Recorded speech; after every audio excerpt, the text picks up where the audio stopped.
अभी अभी एक इसके भी है नमः श्रीवर्धमानाय निर्धूतकलिलात्मने सालोकानां त्रिलोकानां यद्विद्यादर्पणायते। हो गई शुरू। कितना कोई बात नहीं, ऐसा होता है। हाँ, आगे। करवा देंगे तो हो जाएगा।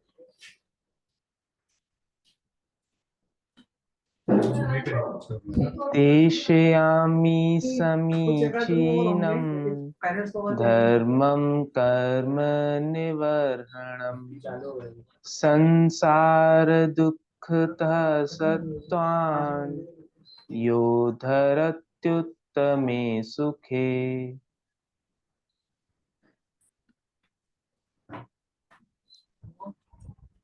सदृष्टिज्ञानवृत्तानि धर्मं धर्मेश्वरा विदु यदीय प्रत्यनीकानि भवन्ति भवपद्धतिः।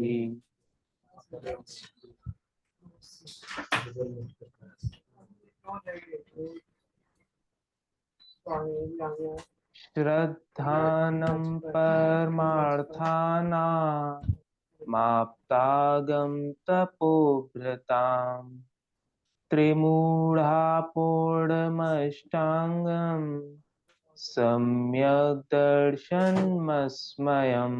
बस इसमें एक बार ध्यान रखिए, अगर आपने परमार्था नाम बोल दिया ना यहाँ, तो म का उच्चारण ऑलरेडी आ गया, तो वापिस से परमार्था नाम आप्तागम नहीं होगा, परमार्था नाम आप्तागम तपोभृता। ठीक है, आगे। आप्तेनोच्छिन्न दोषेण सर्वज्ञानागमेशिना भवितव्यं नियोगेन नान्यथा याप्तता भवेत्।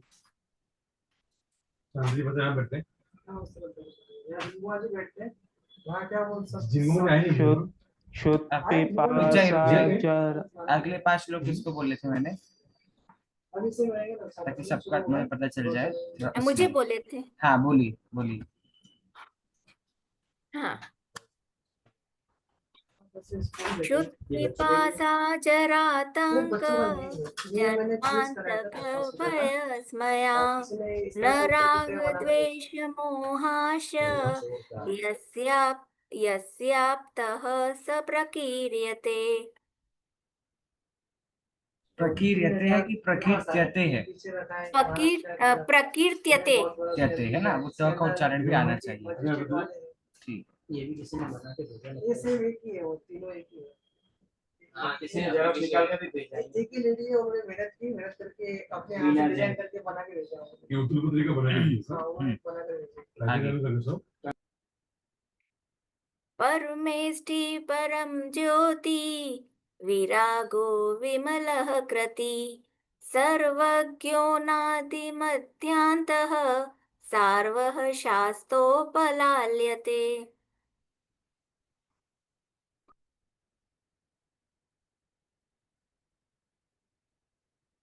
अन्नात्मार्थं विना रागे शास्ता शास्ति सतो हितम् ध्वनन् शिल्पि कर्स्पर्शा मुरजः किम्पेक्षते। ध्वनन शिल्पी कर, कर पे रुक जाइए। ध्वनन शिल्पी कर स्पर्शान मूर्जः किम अपेक्षते।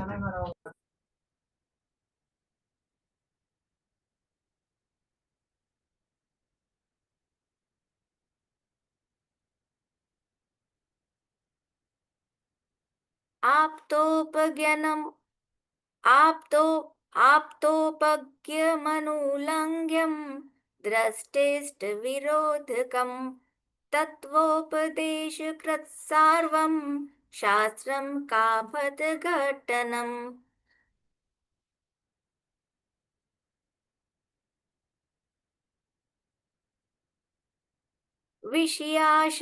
विषयाशावशातीतो निरारंभो परिग्रह ज्ञान ध्यान तपोरक्त तपस्वी स प्रशस्यते। हाँ, अगले 5 जिनको बोले थे वो उच्चारण करें। इदम् इदम् एव दृश्यमेव तत्त्वं नान्यन्न चान्यथा इत्यकम्पाय शाम्भोवत् सन्मार्गे संशया रुचि। देखिए, इसका मतलब वही है कि आप लोग ग्रंथ नहीं रखते अपने साथ, बस मैं इसमें बताया था। इधर चैव वर्ड और आएगा, इसमें नहीं लिखा है वो। इधर हाँ, में वे अच्छा। दृश्यम चैव है ना, तो इसलिए। और मैं चाहूंगा आप लोग सब लोग ग्रंथ साथ में रखें, तो आप नोट्स बना इदमेव पाते हो। वापस बोलूं वो? नहीं, ठीक है, आगे बढ़ते हैं थोड़ा सा, ताकि विषय भी शुरू करें, इसलिए। कर्म पर्वते शान्ते दुःखैरन्तरितोदये पाप बीजे सुखे नास्ता श्रद्धा नाकांक्षणा स्मृता स्वभावतो सूचौकाये रत्नत्रय पवित्रिते निर्जिगुप्सा गुणप्रीतिर्मता निर्विचिकित्सिता का पथे पथि दुःखानां का पथस्थेऽप्यसम्मति असम्पृक्तिरनुत्कीर्तिर्मूढा दृष्टिरुच्यते। बता सकता है क्या गलती हुई? कौन बता रहे? बोलिए आशीष जी। एक तो रनुत कीर्ति के बाद मूढ़ा बोला था, रमूढ़ा बोलना चाहिए था। कीर्तिर मूढ़ा। हाँ, क्योंकि क्या है, हमें लगता है कीर्तिर का र तो आ गया, तो रमूढ़ा का र किसी काम का नहीं है, लेकिन रमूढ़ा में भी र लगा है और कीर्तिर में भी र है। और दूसरी बात क्या है, ये दुख में जो द में उ की मात्रा है ना, ये दीर्घ नहीं है, दू खाना नहीं, दुख खाना, ठीक है, छोटा हुआ है इसलिए। चलिए आगे।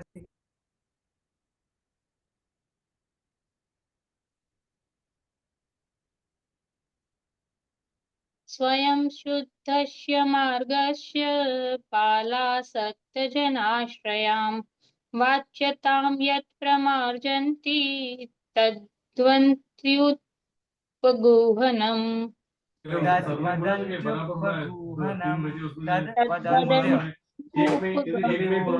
और दूसरी बात, ये श है कि स है कोमल जी? वो मेरा तो ऐसा ही आएगा। अच्छा, ओके ओके, नो प्रॉब्लम, फिर ठीक है।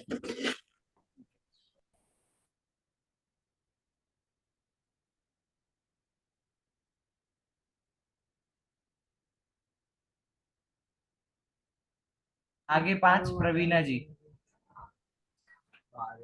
तो वो मोशन सेंसर पे ऑन रहेगा तो घूमेगा जैसा।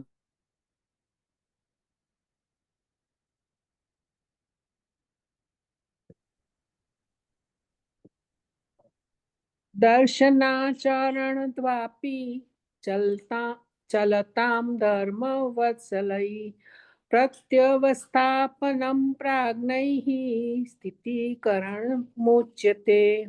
दर्शनाचरणाद्वापि, दर्शनात् संधि हो रही है ना, दर्शनाचरणाद्वापि दर्शनाचरणद्वापि चलितां धर्मवत्सलैः प्रत्यवस्थापनं प्राज्ञैः स्थितीकरणम् उच्यते। स्वयुद्यान प्रति सद्भाव सनाधापत्य मैं मेरी नोट्स में से पढ़ती हूँ। स्वयुत्थान प्रति सद्भाव सनाथापेत कैतवा प्रतिपतिर्यथा योग्यं वात्सल्यम् अभिलप्यते। अज्ञान एक मिनट, देखिए, स्वयुत्थान प्रति सद्भाव, आगे अगला श्लोक। अज्ञानतिमिरव्याप्तिम् अपाकृत्य यथा यथं जिनशासनं महात्मय प्रकाश स्यात् प्रभावना तावद् अंजनचौरो अंगे ततो अनन्तमति स्मृता उदायन्नः तृतीयेऽपि तुर्ये रेवती मता ततो जिनेन्द्र भक्तो न्यो वारिसेणस्ततः पर विष्णुश्च वज्रनामा च शेषयोः लक्ष्यतां गता। ठीक है, बस ये उद्यायन है, राजा उद्यायन है ना, तो उद्यायन स्तुत्येऽपि, उद्यायन नाम प्रॉपर आना चाहिए। अच्छा आशीष जी, आपकी स्टोरी तैयार है क्या, जो आपको सुनानी थी? ठीक है, तो हाँ, तैयार है। आशीष जी की स्टोरी लेंगे, गरिमा जी आपकी स्टोरी नेक्स्ट क्लास में लेंगे, ठीक है, वरना सारा टाइम स्टोरी में चला जाता है। इसलिए दूसरा, अभी आपको थोड़ा स्लो लग रहा होगा, लेकिन बहुत जरूरी है कि आप लोग का उच्चारण सही आ रहा है नहीं, ये देखने के लिए अलग अलग लोगों से पढ़वा रहा हूँ मैं, वरना हम आगे बढ़ते जा रहा आप लोग श्लोक पढ़ नहीं पाओ तो उसका कोई मतलब है नहीं। इसलिए तो आशीष जी आपकी स्टोरी बताइए, उसके बाद हम आगे हमारे श्लोक पे बढ़ेंगे। आशीष जी। हाँ, मेरी जो कहानी थी वो थी स्थितिकरण अंग में वारिशेण मुनिराज जो प्रसिद्ध हुए।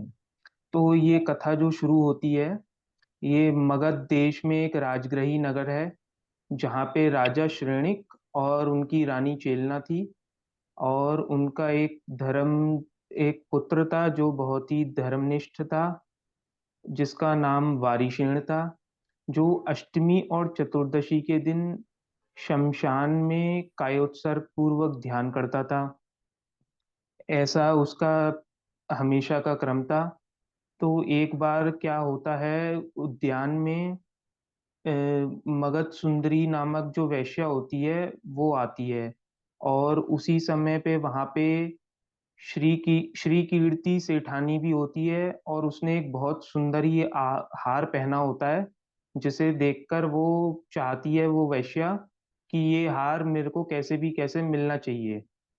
तो वो उसी इच्छा से अपने घर को वापस लौट आती है, तथा और लौटने के बाद जब उसका जो प्रेमी होता है, जो विद्युत चोर होता है, वो उसको बताती है कि ऐसे ऐसे मैंने वो हार देखा श्री कीर्ति रानी के गले में, तो मेरे को वो चाहिए हार, तुम कैसे भी करके लाके दो। तो वह उस हार को चुराने के लिए उस सेठानी के घर में जाता है और हार को चुराता है वहां कैसे भी करके रात के समय में। तो जैसे ही वो हार चुरा के भाग रहा होता है वहां से, तो उसके रक्षक या कोतवाल जिसे हम कहते हैं, तो वो उसे भागते हुए देख लेते हैं, क्योंकि वो हार बहुत चमक रहा होता है। तो जैसे ही वो कोतवाल वगैरह उसके पीछे पड़ जाते हैं, तो वो डर के मारे वो सोचता है कि अब इससे कैसे बचूं मैं। तो वो रास्ते में देखता है कि उसी शमशान से गुजरता है कि यहाँ पे वारिशेण कायोत्सर्ग मुद्रा में ध्यान कर रहे थे। तो वो कहता है हार अपना वहीं छोड़ के भाग जाता है। तो कोतवाल वगैरह को लगता है कि इन्हीं ने हार चुराया है वारिशेण ने। तो वो राजा को जाके ऐसा समाचार दे देते हैं कि ये चोर है, और राजा भी ऐसा न्याय दे देते हैं कि इसको दंड दे दो वारिशेण को। तो वारिशेण को जब वो दी जाती है, तलवार से उसे सजा सर उसका अलग काटने का काम किया जाता है, तो उसी समय वो तलवार उस फूल की माला बनके उनके गलों में आ जाती है। तो चारों ओर जय जयकार होने लगते हैं वारिशेण के, और वो विद्युत चोर जो होता है वो भी छुप छुप के देख रहा होता है, और वो ऐसा देखकर उसे लगता है कि मैं अपना सारी सच्चाई बोल के राजा से अभयदान पा सकता हूँ। तो ऐसा कह के वो राजा को सब कुछ बता देता है, और राजा उसे माफ भी कर देते हैं। तो ऐसा सब कुछ हो जाता है। तो राजा श्रेणिक वारिशेण को कहते हैं कि चलो अब तुम पुनः घर वापस चलो। पर वारिशेण घर जाने से मना कर देते हैं, और वो मुनि दीक्षा ग्रहण कर लेते हैं। तो इसी मुनि दीक्षा ग्रहण करने के बाद कालांतर में एक बार वो एक गांव में आहारचर्या के लिए जाते हैं। तो जहाँ पे जो राजा श्रेणिक का पहला मंत्री था, पूर्व में जो मंत्री था, उसका पुत्र वो वारिशेण मुनिराज को पड़गहान करता है, तथा उनकी आहारचर्या आदि को पूरी कराता है। और जब आहारचर्या मुनिराज की पूरी हो जाती है, वो वापस जा रहे होते हैं, तो वो मित्र जो होता है उनका, उसका नाम पुष्पडाल था, वो भी उनके पीछे पीछे चल देता है। और वो तो बचपन के मित्र थे ही।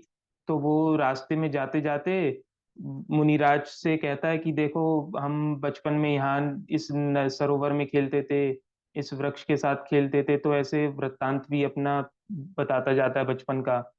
और उसे लगता है कि वारिशेन मुनिराज मेरे को जाने की आज्ञा देंगे तो मैं यहाँ से चला जाऊंगा। पर मुनिराज भी कुछ नहीं कहते हैं, और वो भी उसके पीछे पीछे चलता जाता है। फिर पुष्पडाल भी। तो एक जगह जब रुक जाते हैं, तो पुष्पडाल को वो वारिशेन मुनिराज वैराग्य उसका उपजाते हैं, तत्वोपदेश देते हैं, जिससे वो भी मुनि दीक्षा धारण कर लेता है। ऐसे करते करते 12 वर्ष तक बीत जाते हैं। और एक बार वो भगवान महावीर का समूह आता है, तो वो भी उसमें जाते हैं। तो वहां पे कोई देव के द्वारा एक ऐसा गीत पुष्पडाल के कानों में आता है कि स्त्री का जब पुरुष का प्रवास हो जाता है, तो स्त्री मतलब मैली कुचैली खेद खिन्न रहती है। और जब पुरुष उसको छोड़ के ही चला जाए, तो फिर उसका तो कहना ही क्या। ऐसा सोच के वो, उसे लगता है कि ये मेरी पत्नी के बारे में हो रहा है। तो उसे अपनी पत्नी के प्रति राग उमड़ आता है। तो वारिशेन मुनिराज उसको समझ लेते हैं कि इसको राग आ गया है। तो वो उसके स्थितिकरण के लिए अपने नगर ले आते हैं। नगर में जैसे ही रानी चेलना देखती है कि ये तो वारिशेन आ रहे हैं मुनिराज, कहीं इनका धर्म से च्युत तो नहीं हो गए।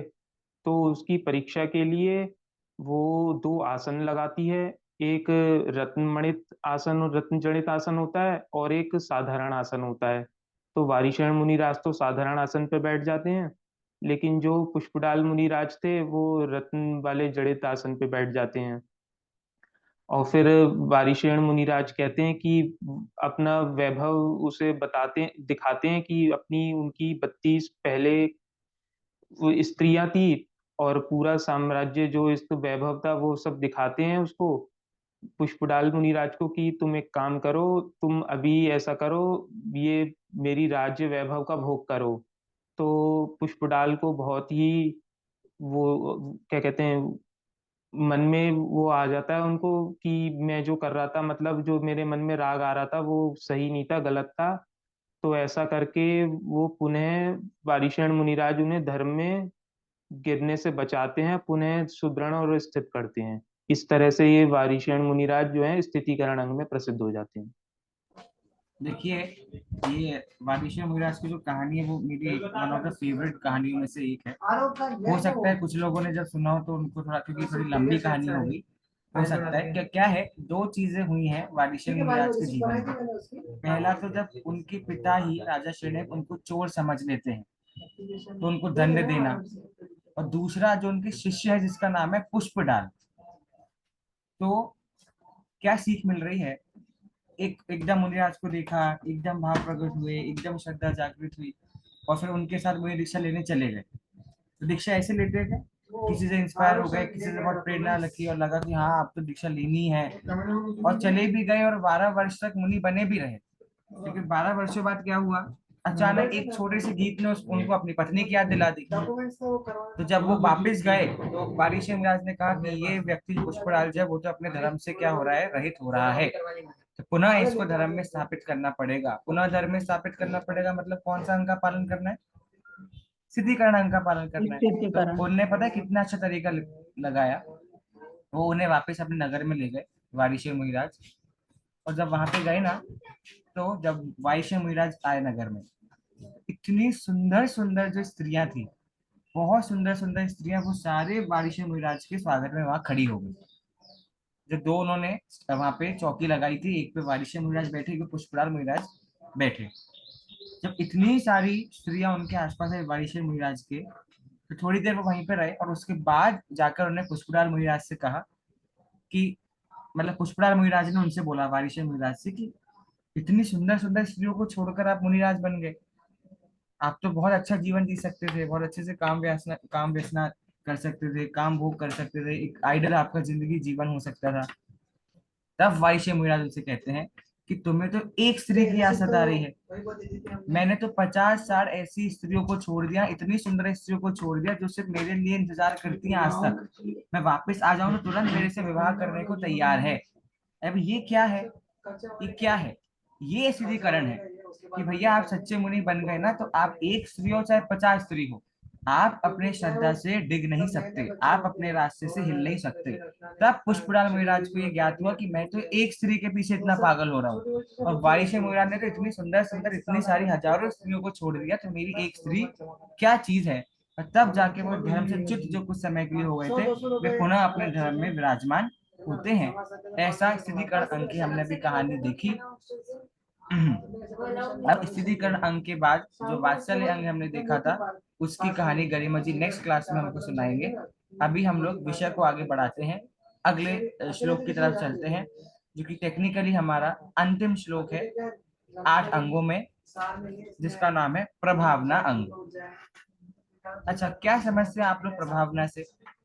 गरिमा जी, प्रभावना मतलब क्या होता है? भावना मतलब अपने धर्म की प्रभावना, मतलब उसकी वृद्धि हो, मतलब उस सब तरफ सब में उसकी प्रसिद्धि हो और में उसकी महिमा बढ़े धर्म की। ठीक है, प्रभावना शब्द में कोई किसी को कोई, हाँ पूनम जी कुछ बोल रही है, उसके बाद में शुरू होगा। दर्शन प्रकट करना ही वास्तविक प्रभावना है। चलो बहुत बढ़िया, बोलिए कोमल जी। प्रकृष्ट भावना, उच्च भावना। बहुत अच्छा आपने बोला। अब आपके आंसर सी में मेरे क्वेश्चन पे आ रहा हूँ। प्रभावना शब्द में कोई उपसर्ग लगा है क्या? उपसर्ग है क्या कोई सा? प्र है ना, बाकी लोग को नहीं पता था क्या?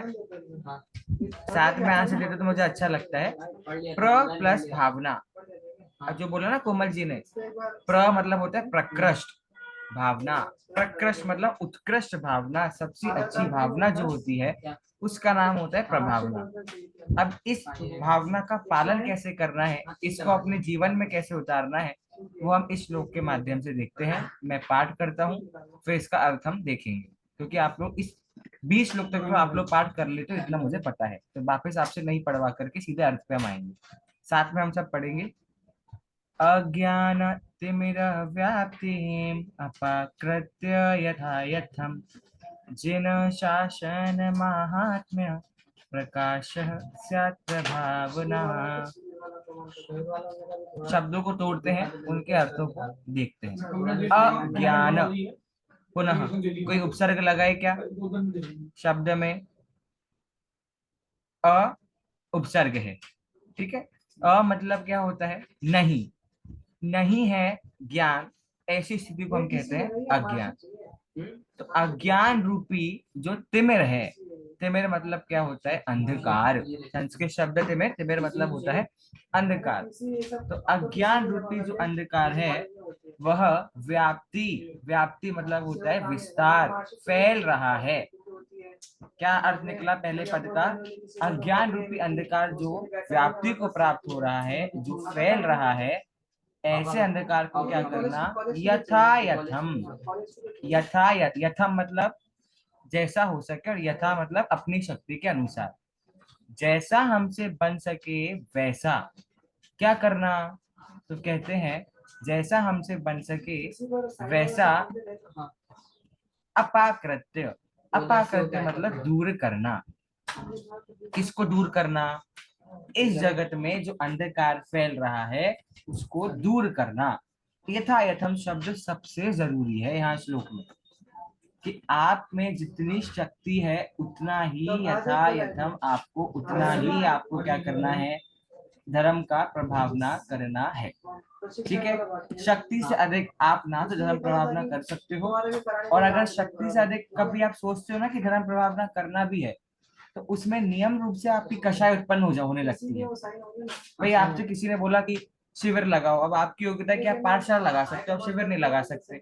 पर किसी ने आपसे बोला शिविर लगाओ, तो प्रभावना का काम तो वो है, पर अब आपके मन में बुरे बुरे भाव चालू हो जाएंगे।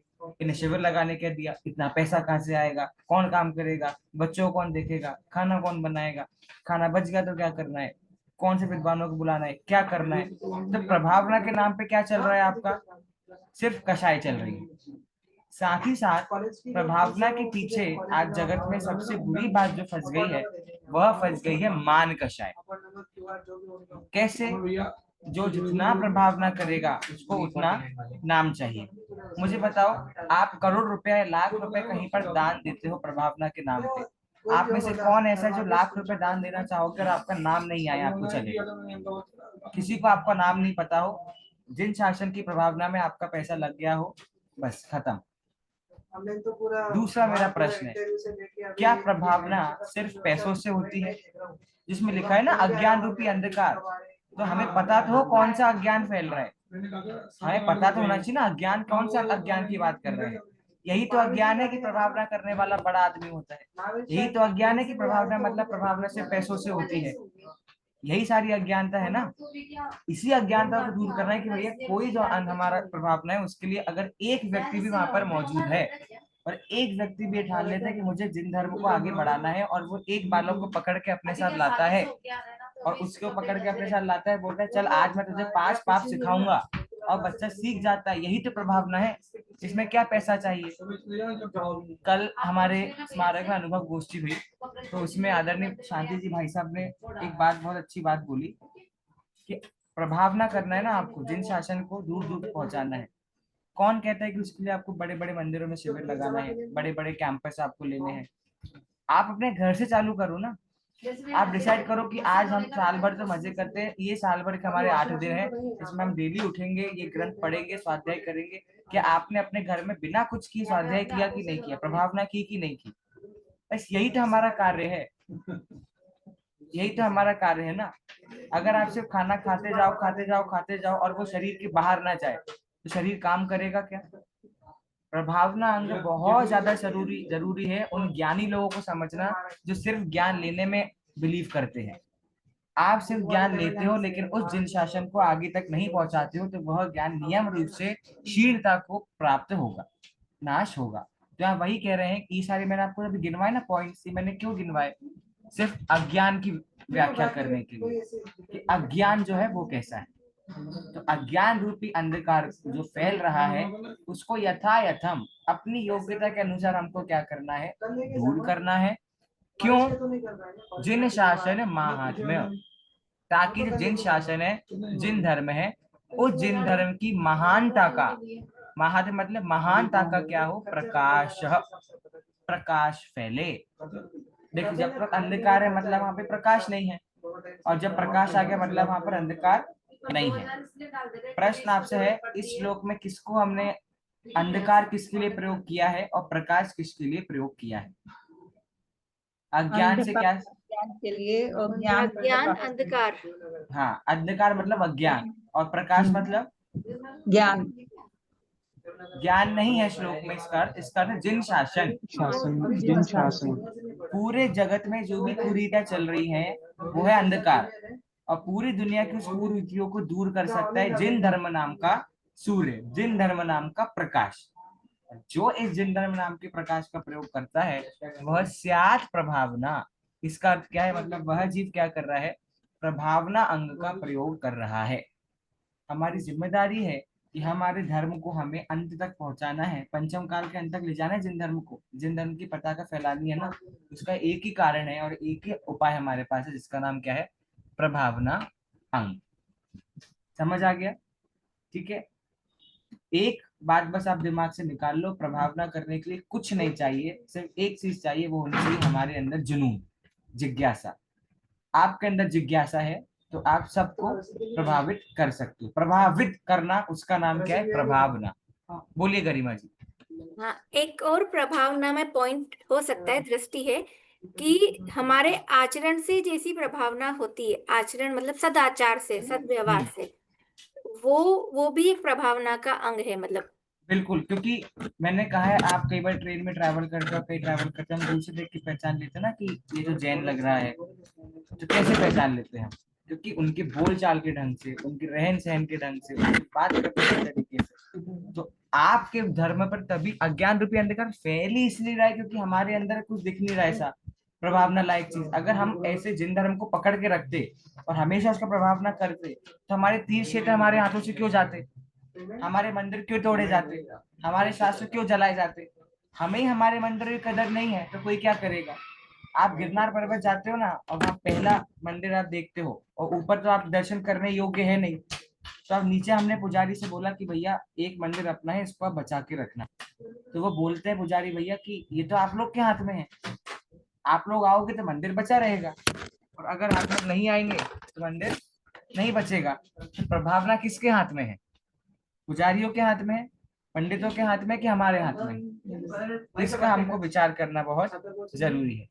अब संस्कृत की दृष्टि से प्रभाचंद्र आचार्य की टीका जो दी हुई है यहाँ पर वो हम देखते हैं। इसका संधि विच्छेद करके कौन पढ़ेगा? गरिमा जी ने लास्ट टाइम पढ़ा था शायद, है ना? देखिए संधि विच्छेद करने का फायदा ये है कि शब्द टूट जाएंगे, शब्द टूट जाएंगे तो आपको पूरा अर्थ समझ में आ जाएगा। हाँ प्रवीणा जी आप ट्राई कीजिए। मैं करूँ? अब प्रवीणा जी करते फिर संध्या जी से करवाते हैं ना।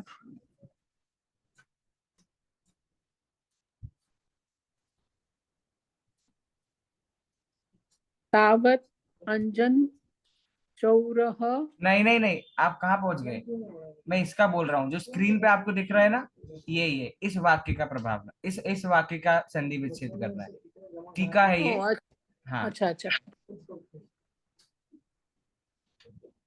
अथ प्रभावत प्रभावना, अथ प्रभावना गुण स्वरूप ये न का क्या करोगे? ये न का क्या करोगे? नहीं स्वरूप, तो वो न के संधि होके क्या बन जाएगा? स्वरूपत, विसर्ग हो जाएगा ना, स्वरूप। अति प्रभावना गुण स्वरूप। आगे एक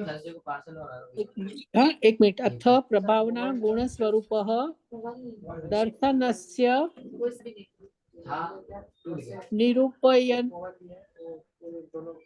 निरूपयन आह। Very good. अथ प्रभावना गुण स्वरूप दर्शनस्य निरूपयन आह। ठीक है। अथ अब प्रभावना नाम का जो गुण है उसके स्वरूप दर्शनस्य, कौन सी विभक्ति है यहाँ दर्शनस्य में? षष्ठी विभक्ति। हाँ तो प्रभावना गुण के स्वरूप के दर्शन के लिए, दर्शन मतलब उसका स्वरूप बताने का, निरूपयन आह, निरूपण करते हैं, उसको समझाते हैं। प्रभावना स्यात्, स्यात् शब्द का क्या अर्थ होता है, किसी को पता है? स्यात् मतलब क्या है? अपेक्षा होता है वैसे। अपेक्षा नहीं आप लोग उसमें घुस गए, स्याद्वाद में घुस गए। ठीक है, यहाँ तो है होगा ना सर, है। संस्कृत दृष्टि से हम कई बार स्यात् का प्रयोग करते हैं के रूप में, प्रभावना है। पूछ रहे हैं आगे प्रश्न। देखिए प्रभाचंद्र आचार्य की शैली यही है, खुद ही प्रश्न पूछेंगे खुद ही उत्तर देंगे। तो उनने खुद ने प्रश्न पूछा, प्रभावना स्यात्, प्रभावना है, ऐसा बताते हैं। फिर खुद ही पूछ रहे हैं कासऊ, कैसी है वह प्रभावना, कैसे हमको उस प्रभावना को लोगों तक पहुंचाना है, होता क्या है प्रभावना, उन्होंने पूछा। तो श्लोक में शब्द आया जिन शासन माहात्म्य प्रकाशः। अब ये तो श्लोक का शब्द है, इसको यहाँ समझाया गया, जिन शासन से महात्म्य प्रकाशः, ये स आधा है ना, ये आपका विसर्ग बन जाएगा। प्रकाशः नहीं, प्रकाश नहीं बनेगा, प्रकाशस, प्रकाश स्तुत, स्तुति बनेगा ये। ठीक है, ये विसर्ग संधि नहीं है, ये स्तुत एक पूरा शब्द है।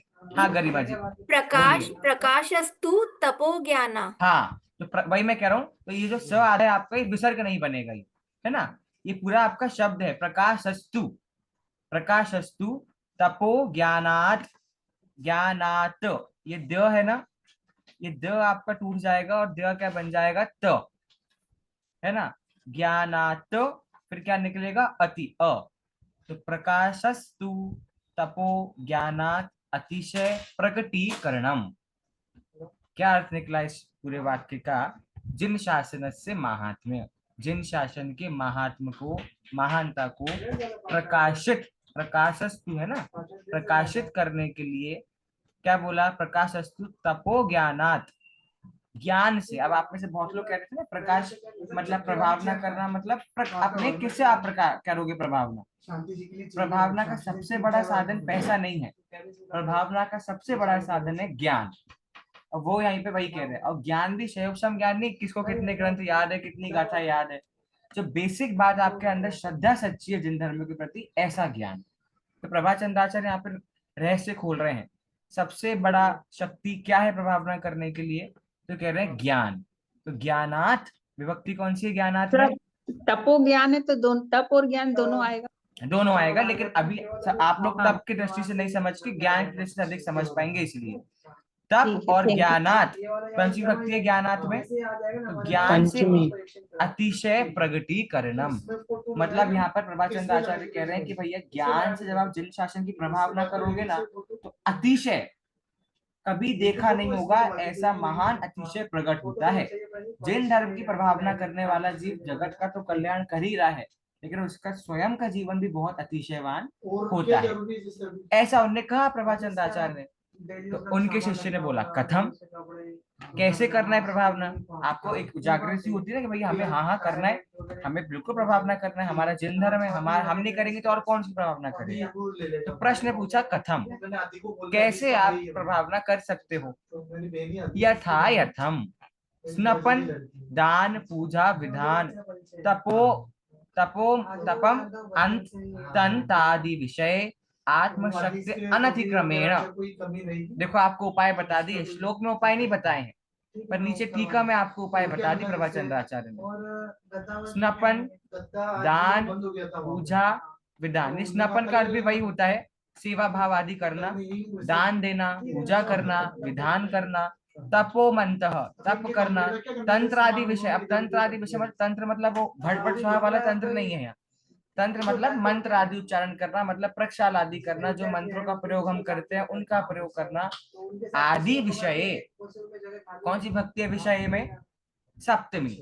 आदि विषयों में आत्मशक्ति अनतिक्रमेण, आदि विषयों में जितनी आपकी आत्मशक्ति, आत्म मतलब क्या है? मेरी स्वयं की शक्ति, तो जितनी आपकी स्वयं की शक्ति है उससे अनतिक्रमेण मतलब होता है काम करना, कार्य करना। आप दान दे सकते हो दान दो, पूजा कर सकते हो पूजा करो, विधान कर सकते हो विधान कराओ, तप कर सकते हो तप करो, आपसे जो कुछ हो सकता है वो सब आप करो, लेकिन कैसे करो? अपने शक्ति के अनुसार करो, ना उससे कम करना, उससे अधिक तो कोई करता भी नहीं आज के जीवन में। कुछ विद्वान है, संजीव जी विद्वान है हमारे, छोटे दादा विद्वान है, गुरुदेव श्री है, जिन्होंने अपनी शक्ति से अधिक प्रभावना की, लेकिन उससे कम तो हमें नहीं करना चाहिए। किम कृत्वा, कैसे करें? तो कह रहे हैं अपाकृत्य। ठीक है, अपाकृत्य मतलब क्या बोल रहे हैं यहाँ पर? अपाकृत्य मतलब बोल रहे हैं निराकृत्य, दूर करने के लिए प्रभावना करनी है। शिष्य ने पूछा क्यों कर, कैसे करनी है? तो बताया दान पूजा विधान से करनी है। फिर शिष्य ने पूछा पर हम करें क्यों प्रभावना? तो उन्होंने उत्तर क्या दिया? निराकृत्य, दूर करने के लिए। अगला प्रश्न क्या आएगा? काम। काम मतलब भैया किसको दूर करना है? प्रश्न है ना, किसको दूर करना है? तो अज्ञान तिमिरम व्याप्तिम, इस शब्द का बता रहे जिन मतात परेशायाम स्नपन दान आदि विषय अज्ञानम एव इति अमेर अंधकारः तस्य व्याप्तिम अप्रसरम। मतलब जिन मत में जो हमने ऊपर पॉइंट गिनवाए ना, दान पूजा विधान आदि, यही पॉइंट क्यों गिनवाए प्रभाचंद्र आचार्य ने? दान करना, पूजा करना, विधान करना, बताएगा आप में से यही पॉइंट क्यों गिनवाए प्रभाचंद्र आचार्य ने सिर्फ? और कोई पॉइंट क्यों गिनवाए? आवश्यक है, आवश्यक भी है, और सबसे ज्यादा कुरीतियां करने योग्य भी कार्य यही है। हाँ, और सबसे ज्यादा जो कुरीतियां फैल रही हैं वो भी इन्हीं षडावश्यकों में फैल रही है। तो ये बोला ना दान आदि विषय अज्ञानमेव, दान आदि के विषय में जो अज्ञान हो रहा है ना, दान आदि के विषय में, तो ऐसे अज्ञान का क्या करना? अंधकारः, ये अज्ञान है, और इन सब के विषय में जो अज्ञान है तस्य व्याप्तिम प्रसरम, वो अंधकार फैला जा रहा है, कुरीतियां फैली जा रही हैं। तो ये सब कुरीतियों को दूर करने के लिए हमें क्या करना है? प्रभावना अंग का पालन करना है। बस इतना आपका प्रभावना अंग का मूल उद्देश्य है। समझ आया? हमारे जो नियम है, उन्हीं नियमों में जो कुरीतियां फैल गई हैं उन्हीं को हमें सही करना है। मिथ्या मान्यता जो हमारी चल पड़ी है उन सबको सही करके बस प्रभावना अंग में लगे रहना है। ठीक है, जीवन के अंतिम श्वास अभी हम कर रहे हैं, वो हम क्या कर रहे हैं, प्रभाव नहीं कर रहे हैं। मैं आपको सिखा रहा हूँ, आप खुद को सिखा रहे हैं, आप अपने बच्चों को सिखाएंगे। ये क्या है, पूरी चेन क्या है, ये हमारे विद्वानों ने, हमारे आचार्यों ने क्या करा है पूरा, ये गर्दन ने क्या किया, हमारे तीर्थंकरों ने क्या किया है, ये पूरा प्रभावना की एक आपकी चेन फॉलो हो रही है। तीर्थंकरों ने जो काम किया वो काम करने का मौका हमें मिल रहा है, इससे ज्यादा महान चीज आपको क्या चाहिए, है ना। तो हमें से जितने, लेकिन बस शब्द लगा दिया है यथा यथम, जितनी आप में शक्ति है उसके अकॉर्डिंग आपको प्रभावना करनी चाहिए।